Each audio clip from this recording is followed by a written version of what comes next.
បំពង់យល់យាជាចង់បានភ្លេងអូណាជាចង់បានភ្លេងសម្បត្តិធម្មជាតិគេដូនតាគឺថ្នោតនេះណាដំឡៃធំធេងសម្បត្តិធម្មជាតិគេដូនតាគឺថ្នោតនេះណាដំឡៃធំ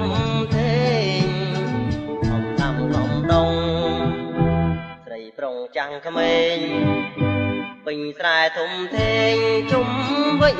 ភូមិយើងអូណាសម្បត្តិដូនតាប្រសៀលបងឡើងគៀបរិនហូតកម្មបញ្ចិនចាំចងត្រង់កាប្រ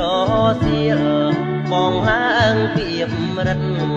ហូតកម្មបញ្ចិនចាំចងត្រង់កាទឹកព្រៀងទឹកស្រង់ពេញហៀជូនពៅរំងាស់ជាស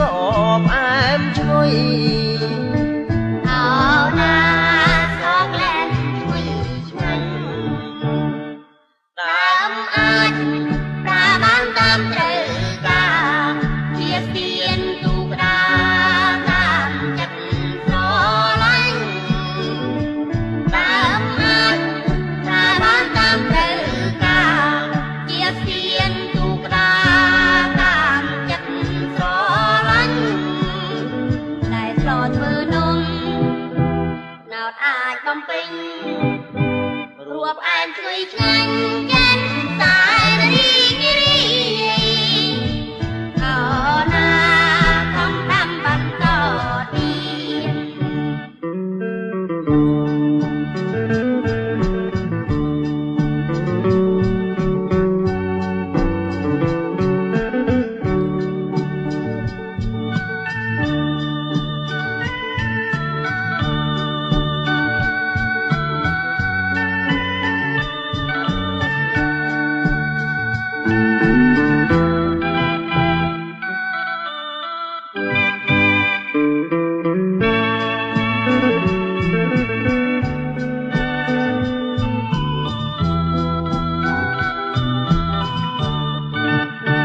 ប្រសៀលបងឡើងគៀបរិនហូតកម្មបញ្ចិនចាំចងត្រង់កាប្រសៀលបងឡើងគៀបរិនហូតកម្មបញ្ចិនចាំ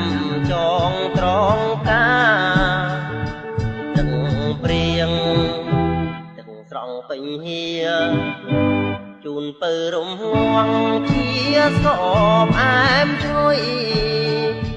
អូណាសបលែនឈ្ងុយឆ្ងាញ់ដើមអាចប្រាបានតាមត្រូវការ